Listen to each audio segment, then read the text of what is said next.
has never been a better time to make money with your camera. The demand for high quality photos and video is the highest it's ever been and continues to increase year after year because every business needs content to stay relevant. And if you know how to create high quality photos and videos, then you can make money with your camera. But only if you know how to actually get clients. So in this video, I'll show you how to turn your passion into money in your pocket, even if you're just starting out. Hi, my name is Bruno Pozo. I'm a full-time commercial filmmaker living in Bend, Oregon. I make weekly videos on filmmaking techniques, gear, and how to make money with your camera. If any of that interests you, then hit that like and subscribe button. Let's start with the first step you'll need to take no matter whether you're a professional already or a beginner just starting out. And that's actually having an offer. To be able to make money with your camera, you need to answer the question, what are you selling? And it can't just be, I sell photos or I sell videos. You need to go a little bit deeper than that. And the question I like to ask is, what problem are you solving? It can be helping a business have content for their social media so that they can grow their following and make more money. Or it can be a family who wants to get more professional photos of their family so that they can have for their photo albums. Maybe you want to help capture memories for a couple for their wedding day. No matter what the case is, you need to align your service to solving a problem in the marketplace. This is going to require you to do really two things. Number one, find out what you're good at and what you enjoy. And number two, what is the problem that that skill set can actually help solve? If you're just starting out and you don't have like the most professional look or the best camera quality or anything like that, then it's okay to actually take the time to experiment and try a bunch of different niches to see what it is that one, you enjoy, and two, if you can improve your skills and master that niche. So try everything. Do you like portraits? Do you want to do architecture? Do you want to help capture events, weddings, anything like that? Just try them all and see what aligns and where your skill sets are best used. Once you know what niche you enjoy and you have skills in that niche, then you want to think about how you can position that as a way to solve someone's problem. And this is going to require what they call radical empathy, but the idea is getting into the shoes of your ideal customer. What are the problems, obstacles, and pain points that they're suffering and they want to solve?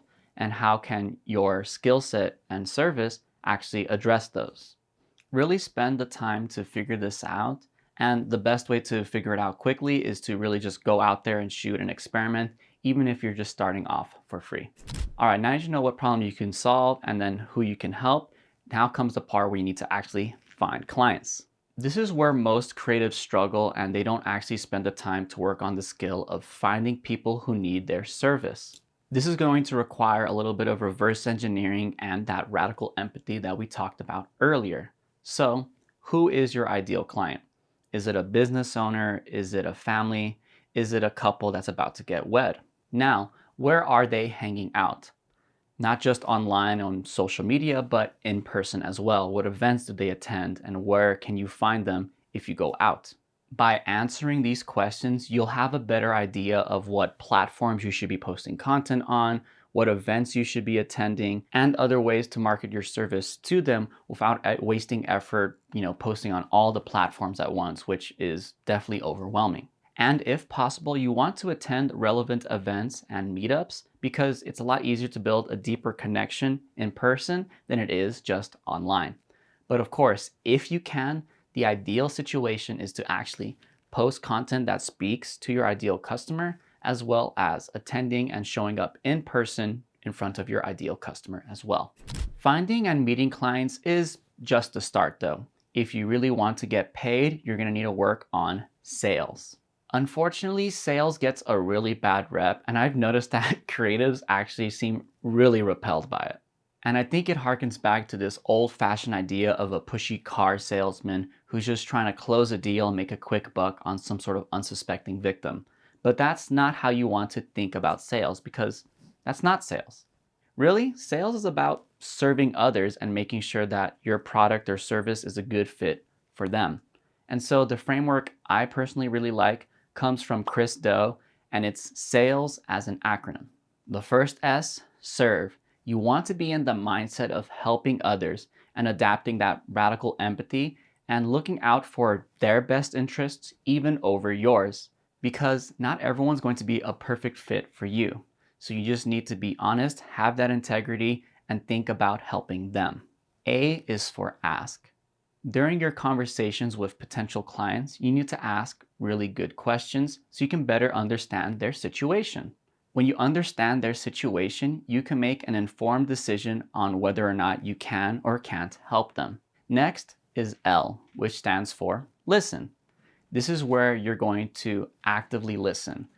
Don't try to think about what you're going to say next or try to think about how you can sort of spin their words into getting them to buy your thing.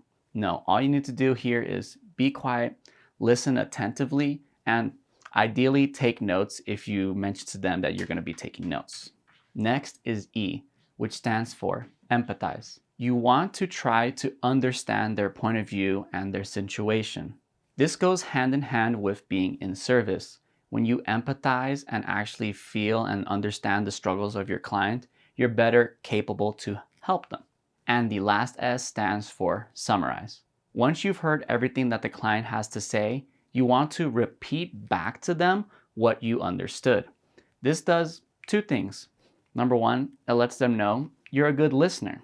And people are really starving for a deep connection. And so the fact that you're giving them the gift of active listening does a lot for building rapport. And number two, it allows you to be on the same page with the potential client. If something was miscommunicated, when you re-summarize it to them, that will come up, they'll correct you, and you'll be able to have a more clear picture of their situation without any confusion. If you enter conversations with this mindset, you're going to find that it's easier to talk with people and that you're going to find people who are a good fit for your product or service or a bad fit. And when you do find those good fits, it's easy to then just make your recommendation for the product or service you want to offer them. And once they accept, then it's all about just executing on that work and you'll be on your way to making that money. So if you have an offer, can find clients, and can close deals, then you're guaranteed to start making money with your camera. Now, this is a very high-level overview of the path on making money with your camera, but it's the exact framework I pretty much use every single time I land a new client. But if you want specific details on how to land paying clients, even if you have zero experience, then you want to check out my guide next here. If there's anything else you want to learn about making money with your camera, you can leave it in the comments section below, and I'll try to answer it in my next video. Thank you so much for watching all the way until the end. I appreciate every single one of you who do. I'll see you in that next video. Peace.